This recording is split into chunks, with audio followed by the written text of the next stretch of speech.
Hello, good morning everyone. Welcome back my YouTube channel. I am a second year BSc nursing student and I just start my YouTube journey. It means like this is my first video. Okay, so I just take one topic ABG analysis because it is a most common and most important topic. Like from here, if you are a nursing student now, you are preparing for any competitive exam like NORCET and other state competitive exam. So like at least one question asked from this topic. Okay, so like I just make sure like after watching my video you are able to solve one questions related to ABG analysis. Okay, so let's test the video. First we know what is ABG. Okay, so ABG means like arterial blood gas. Arterial means you already know like you take like you just observe or investigation arterial blood. Okay, so how to do ABG analysis. Okay, so first like you take blood. So okay, from artery not vein. Okay, so like from where you collect, from the radial artery or from the brachial artery or from the femoral artery you take blood.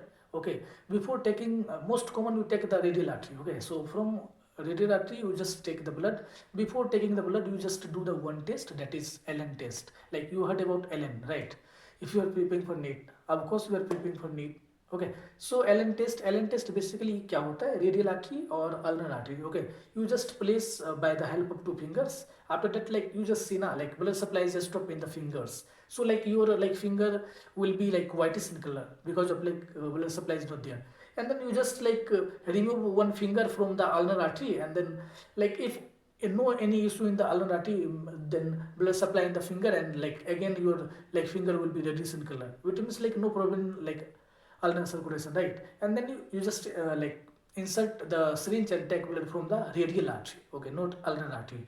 So like if like from the like during insertion and taking blood from the radial artery might be the cause like disturb the supply. So like if ulnar artery is not like working, then maybe the problem. Okay, so because of that you just check the LN test. Okay, so you just know ABG क्या होता है. ABG क्या होता है, artery blood gas. Okay, सो अब इसमें क्या करते हैं हम लोग, ब्लड का पीएच देखते हैं, पार्शियल प्रेशर ऑफ CO2 देखते हैं, बाइकार्बोनेट वैल्यू देखते हैं. ओके, और उसके लिए हम क्या करते हैं, कॉमन साइट होता है रेडियल आर्टरी, वहाँ से ब्लड निकाल लेते हैं. उससे पहले LN टेस्ट करते हैं, सिंपल है ना. उसके बाद क्या करेंगे, उसके बाद जब ABG मशीन के अंदर हम क्या करेंगे, एनालिसिस करेंगे, रिपोर्ट आएगा, रिपोर्ट में हम क्या क्या चीज़ देखेंगे. ठीक है, तो रिपोर्ट के अंदर हम पीएच देखेंगे, पार्शियल प्रेशर ऑफ CO2 देखेंगे एंड बाइकार्बोनेट का वैल्यू देखेंगे. इससे मेरे को पता चलेगा कि पेशेंट को रेस्पिरेटरी एसिडोसिस है, रेस्पिरेटरी एल्कोलोसिस है, या मेटाबॉलिक एसिडोसिस है, या मेटाबॉलिक एल्कोलोसिस है, या कुछ भी नहीं है, पेशेंट अच्छा है. ओके, सो इसके लिए हम कैसे पता कर लेंगे. सपोज ABG एनालिसिस किया, रिपोर्ट आ गया, हम अब क्या करेगा, हम पहले एक चीज़ अच्छे से जानेगा कि नॉर्मल वैल्यू क्या होता है, ब्लड का पीएच वैल्यू क्या होता है, बोलो जल्दी. 7.35 टू 7.45, सिंपल. उसके बाद पार्शियल प्रेशर ऑफ CO2 क्या होता है, 35 से 45 mmHg, सिंपल. उसके बाद क्या होता है, बाइकार्बोनेट का वैल्यू क्या होता है, 22 to 26 milliequivalent per litre, simple. ठीक है, ये नॉर्मल वैल्यू याद रखो. उसके बाद आपको क्या करना है, आपको सिंपल CO2 देखना है. CO2 क्या है, CO2 एक्सचेंज करते हैं गैसियस, मतलब रेस्पिरेशन से रिलेटेड है. अगर पार्शियल प्रेशर ऑफ CO2 ज़्यादा है, कम है, तो पेशेंट को क्या प्रॉब्लम आ जाएगा, तो रेस्पिरेटरी एल्कोलोसिस या रेस्पिरेटरी एसिडोसिस का कंडीशन होगा. ठीक है, स्टेप 2 खत्म. स्टेप 3 में क्या देखना है अपने को, बाइकार्बोनेट्स की वैल्यू. ठीक है, बाइकार्बोनेट्स मतलब पेशेंट को कोई दिक्कत है मेटाबॉलिक एसिडोसिस या मेटाबॉलिक एल्कोलोसिस में, बाइकार्बोनेट दिखते हैं, ध्यान से ध्यान रखना, ध्यान से ध्यान रखना. ठीक है, इसमें क्या होता है, बाइकार्बोनेट बढ़ा या घटा तो मेटाबॉलिक एसिडोसिस मेटाबॉलिक एल्कोलोसिस होएगा. ठीक है, बाद में देखेंगे अच्छे से सेपरेट. ओके, ठीक है. अब आपको एक बेसिक सा थिंग्स याद रखना है कि अगर पीएच बढ़ा मतलब एल्कोलोसिस कंडीशन है, पीएच घटा मतलब एसिडोसिस कंडीशन है. सिंपल, आपको पता है पहले से, मुझे पता है आपको पता है कि मुझे पता है. ठीक है, सिंपल हो गया. उसके बाद हम ऐसे नॉर्मली इकोनॉमिक्स है, बाकी हम अभी नहीं सिखाएंगे आपको. ठीक है, आप बस सीखो रेस्पिरेटरी एसिडोसिस. ठीक है, रेस्पिरेटरी एसिडोसिस में क्या होगा, एसिडोसिस मीन्स पीएच क्या होगा, कम होगा, पीएच कम होगा. और जो CO2 होता है ना, CO2 क्या दिखाता है, एसिडिक चीज़ को दिखाता है. ठीक है, अगर CO2 ज़्यादा है मतलब एसिडिक कंडीशन है. ठीक है, CO2 ज़्यादा होगा तो पीएच कम होगा, और ये कंडीशन क्या होगा, रेस्पिरेटरी एसिडोसिस होगा, सिंपल. रेस्पिरेटरी एसिडोसिस कब होगा, और पेशेंट क्या है, हाइपोवेंटिलेशन में, मतलब पेशेंट को प्रॉपर ऑक्सीजन नहीं मिल पा रहा है, समझ रहे हैं, तो इस कंडीशन में पेशेंट को रेस्पिरेटरी एसिडोसिस हो जाएगा. या फिर पेशेंट को कोई लंग से डिजीज है तो गैसियस एक्सचेंज प्रॉपर ब्लड के पास नहीं जा पा रहा है. ठीक है, जैसे हो गया COPD हो गया, या फिर अस्थमा हो गया, या फिर एम्फाइसेमा हो गया, या ब्रोंकाइटिस, ये सारा डिजीज हो गया. ठीक है, इस कंडीशन में क्या होगा, मोस्ट कॉमन क्वेश्चन है, तो बोलोगे आप क्या, रेस्पिरेटरी एसिडोसिस, सिंपल, ठीक है। उसके बाद होता है रेस्पिरेटरी एल्कोलोसिस।